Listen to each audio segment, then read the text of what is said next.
Supreme companions are mindfulness and alertness. Oh, that's nice. So, from the time of the Buddha, in all schools of Buddhism, there have been these two qualities, which in Tibetan are called Trempa and Shejin, and they are often abbreviated to Drenje. And Trempa, Smriti, Sati, is translated almost universally now as mindfulness. And the other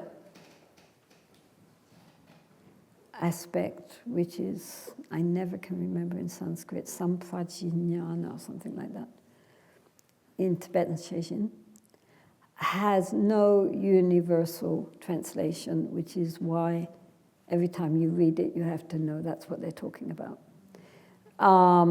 Originally, it was often translated as clear comprehension, and then alertness, introspection, vigilance. Recently, I asked a very good translator, he said knowing. It's one of those words nobody has agreed what it means. I mean, they know what it means, but there's no exact word in English. But what is it? The indication, mindfulness here, mindfulness has very wide application. But here it just means the ability to be present and know what is happening at the time. The word actually, Smriti in Sanskrit, Sati in Pali, and Trempa in Tibetan, all have the same meaning of to remember. And so it means to remember what is happening at the time when it's happening, to recollect. In Catholicism, they talk about recollection. And it doesn't mean remembering something in the past. It means being present in what is happening. You are recollected, meaning you're present. Not thinking about it, but knowing it as it happens. So this quality of mindfulness can be applied to many things. The Buddha suggested starting with the postures, like standing, sitting, walking, lying down, just to know when he is walking, he knows he is walking. When he is sitting, he knows he is sitting. Very simple. And then, of course, the mindfulness of the breath, the in-breath and the out-breath, because, as I said before, we are always breathing, but we cannot breathe in the past or the future. We only breathe now. So if we are breathing and knowing we are breathing without commenting on it, just knowing it, at that moment the mind is in the present. And the important corollary of that, the ego cannot live in the present.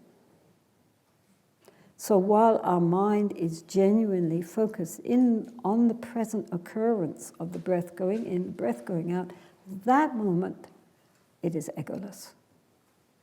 As soon as we start commenting on it and thinking, oh, now I'm so mindful of my breathing going in and out, we're back to ego. But when there's just the naked knowing, without clothing it in opinions and thoughts and commentary, then we're present.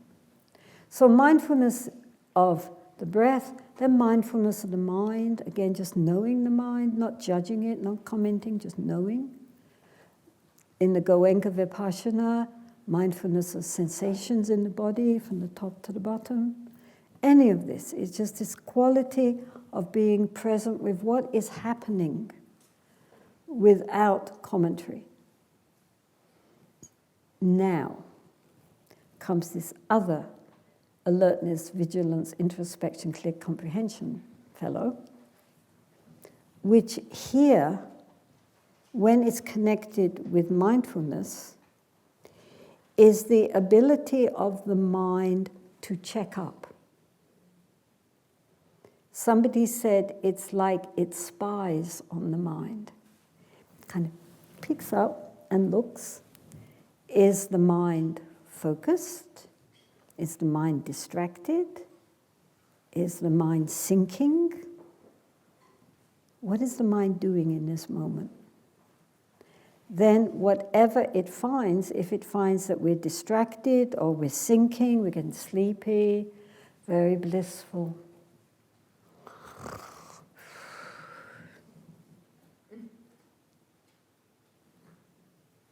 then wake up. Right? If we're distracted, get centered.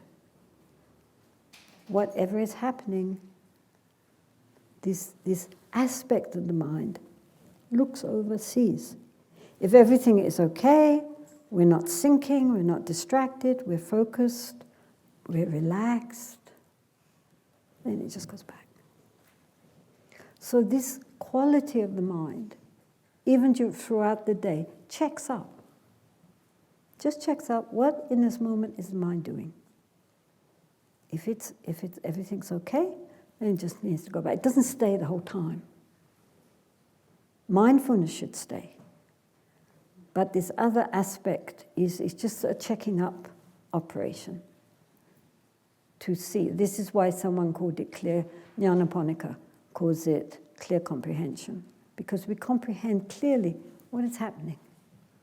So vigilance, right? We're watching. Alertness, we're seeing. All these words, introspection, we know what's going on inside. None of these words exactly cover the function, but the idea is just that it comes up, pops up, looks around, sees how everything's going. If things are out of balance, it balances it again, then goes back. If things are going smoothly, then it just leaves. Right? So the two go together. Right? And they are the best companions we could have on the path. If they can accompany us throughout our day, and eventually throughout the night likewise, then those are the best friends we can have.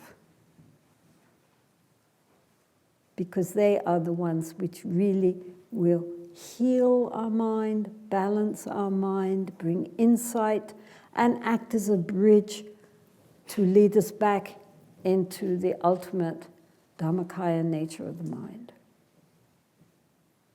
So they are absolutely 100% the best people we could hang out with.